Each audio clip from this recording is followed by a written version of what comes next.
Here's a spiral groove beehive that I found this summer. I found this one out in northern Nevada, insulator hunting also. It's got a stone embedded in it when it was molded. It's kind of neat. Some air bubbles.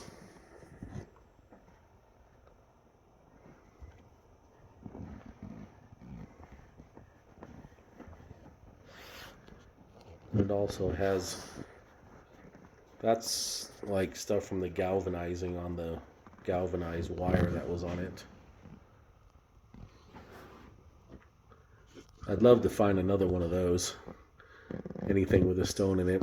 I have a Brookfield that has a tiny little speck in it, but nothing like that.